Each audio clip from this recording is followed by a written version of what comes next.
बाद ब्रदरान इस्लाम, अस्सलाम वालेकुम वरहमतुल्लाहि वबरकातुहू। अल्लाह का बहुत बड़ा फजल करम है कि आज हमें रमजान का महीना अल्लाह ताला ने अता किया है। अल्लाह के महीनों में खुसूसियत महीना है रमजान करीम। कई हदीसों में इसकी अहमियतें बताई गई है। आज हमारा मफ़हूम है रमजान की खासियत।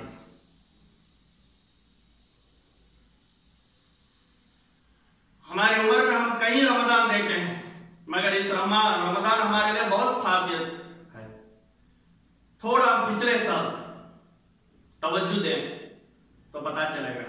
पिछले साल इसी तरह रमजान के पहले दिन हमने भी चांद देखा था। कहां खड़ गए, कहां गए थे? उस मस्जिदें जहां मस्जिदों के ऊपर चढ़कर चांद देखकर खुशियां मनाते थे, चांद देखकर दुआ करते थे। मस्जिदों में मस्जिदें भर जाती थी, इबादत शुरू हो जाती थी, तरावी शुरू हो जाती थी, सहरी का, इफ्तियारी का सब कुछ रहता था। मगर पिछले साल कोरोना के कारण पाबंदी लगाई गई थी, कोई मस्जिद नहीं जा सका। जैसे चांद देख के रोने लगे, या अल्लाह क्या हो गया, हमारी इबादतें घर पर ही होने लगी।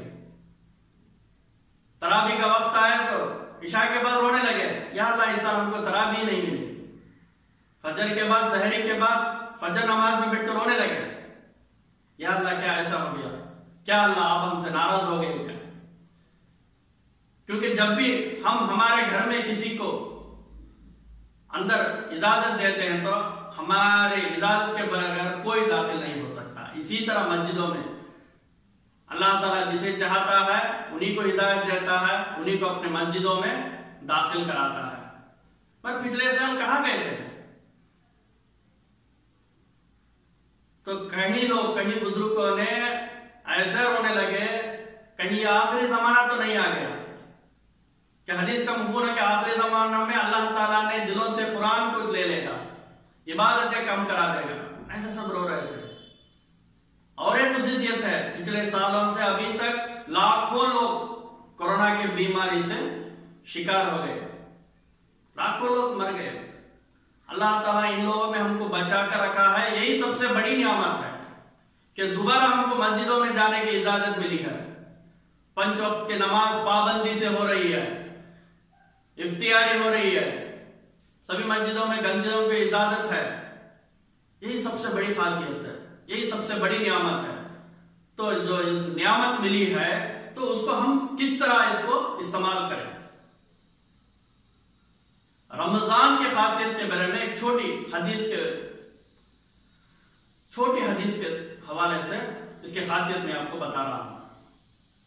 एक बार नबी सल्लल्लाहु अलैहि वसल्लम जुमा के दिन मिंबर में खुतबा देने के लिए जा रहे हैं। सबको पता है, मस्जिदों में देखा है, मिंबर के 3 सीढ़ियां होते हैं, उसके ऊपर इमाम साहब खड़ के खुतबा देते हैं। इसी तरह नबी सल्लल्लाहु अलैहि वसल्लम ने मिंबर पर चढ़ रहे थे तो पहली सीढ़ी पे पैर रखा तो आमीन कहा, फिर दोबारा सीढ़ी पे पैर रखा तो फिर भी आमीन कहा, फिर तीसरी सीढ़ी पर पैर रखा तो भी आमीन कहा। जब पास के सहाबा सुने, हैरान हो गए, ये क्या नया है? नबी सल्लल्लाहु अलैहि वसल्लम ने आमीन कर रहे हैं हर सीढ़ी पे। ठीक है, नमाज खुतबा हुआ, नमाज खत्म हो गई तो नबी सल्लल्लाहु अलैहि वसल्लम सहाबा से बातचीत हो रही है। तो नबी सल्लल्लाहु अलैहि वसल्लम ने पूछा सहाबा को देखकर, क्या आप लोगों ने सुना जब मैं मिंबर पर चढ़ रहा तो क्यों आमीन कहा? तो साहबा ने बोला हाँ सुना। तो किस लिए कहा होगा?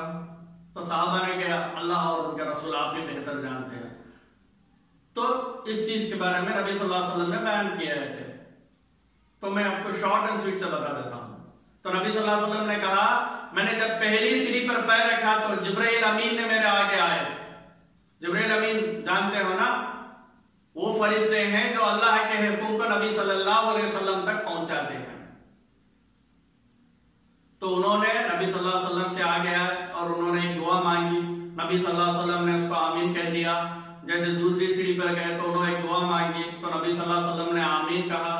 जब तीसरे सीढ़ी पर पैर रखा तो भी एक दुआ मांगी तो नबी सल्लल्लाहु अलैहि वसल्लम ने आमीन कहा। जिब्रील अमीन ने दुआ मांगे और नबी सल्लल्लाहु अलैहि वसल्लम ने आमीन कहे तो कितनी खास दुआ थी। तो जाने क्या दुआ थी। तो पहले सीढ़ी में जब अपने पैर रखा तो जिब्रील अमीन ने कहा, जिसके जिंदगी में रमजान का महीना पाए और इबादतें ना करे और अपने गुनाहों की माफी ना मांगे, लानत हो उस इंसान को। तो नबी सल्लल्लाहु अलैहि वसल्लम ने भी आमीन कह दिया। तो खुशनसीब इंसान वो है जो रमजान मिले और उसमें ज्यादा से ज्यादा इबादत करे और अपने गुनाहों की माफी मांगे। हर इंसान गुनहगार है, कुल्लु बनी आदम खत्तार, आदम के हर औलाद गुनहगार है। अपने गुनाहों की माफी मांगने का एक महीना है, अगर इसको इस्तेमाल ना करे टीवी में, मोबाइल में, डिफरेंट ऐप्स में, गेम्स में हो गए तो शैतानी तरीका, बस लानत है उस पर। तो नबी सल्लल्लाहु अलैहि वसल्लम की दुआ उन पर हो जाती है।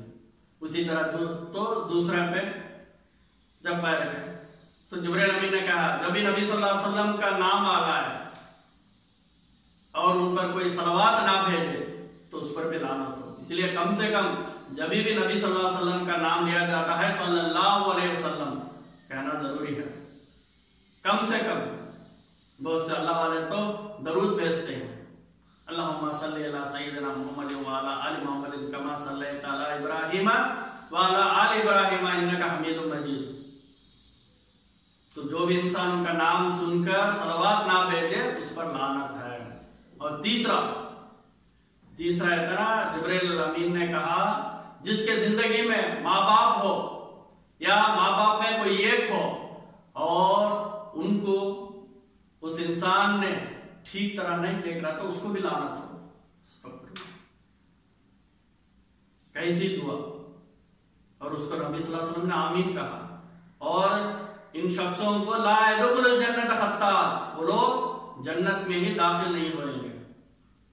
तो इसलिए हमको यह मौका मिला है कि रमजान मिला है, सेहतमंदी के साथ है, पहला दिन है, अगला पूरा महीना जैसे हदीस का मफहूम है, चांद देख यानी हिलाल देख कर रोजा शुरू करो और हिलाल देख के रोजा खत्म करो, ईद मनाओ। तो आज पहला दिन है, आज से कुरान जितना हो कुरान की तिलावत करो, क्योंकि अफजलुल इबादत तिलावतुल कुरान, सबसे बेहतरीन इबादत क्या होती है? कुरान मजीद की तिलावत करना। खैरुकुम मिनकुम मन तअल्लमल कुरान व अल्लमहु, तुम में से बेहतरीन इंसान वो है जो कुरान को खुद सीखे और दूसरों को सिखाए। ये नहीं कि पूरे हाफिज बन जाओ वही जाके सिखाना नहीं, थोड़ा जो भी आप सीखे हो, सही तरह से पढ़ना सीखे हो, तजवीज के साथ पढ़ना सीखे हो, तो दूसरों को भी सिखाओ, जिससे भी सवाब हासिल होगा। और जो ना किसी को कुरान पढ़ना नहीं आता तो सीखो, जिसको दुआ नहीं आता सीखो, क्योंकि मोमिन के हथियार दुआ है। हर वक्त दुआ में रहो, सो के उठे दुआ, बैतुलखला के गए दुआ, बाहर आए दुआ, खाना पहले गए दुआ, बीच में दुआ, खाना खत्म किया मेहमान के यहाँ गए दुआ, हर दुआ पढ़ो। हर दुआ भी इबादत है, मोमिन के हथियार है। और रोजा रखो, रोजा इस तरह रखो कि बदन के सारे पार्ट से ना ये सारा रोजा रखे। ये नहीं कि सिर्फ पेट भूखा रहे वही रोजा नहीं। आंख का रोजा है, आंख का रोजा क्या होता है? बुराई ना देखे। जुबान का रोजा क्या है? बुराई ना कहे। कान का रोजा क्या है? बुराई ना सुने। ये सब नहीं, अच्छाई भी देखो, अच्छाई भी बोलो और अच्छी चीजें भी सुनो।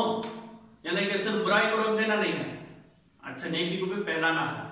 अच्छी चीजें सुनो कान से, हाथ से सदका दो, ज़कात दो, पैर से लोगों को जाओ, खिदमत करो, मस्जिदों की तरफ जाओ, नेक काम करो। यही रोजा है। तालू से लेके तलबे तक हर चीजों का है। दिल का भी रोजा है, अच्छा ही सोचो, बुरा ना सोचो, तो इसी को रोजा।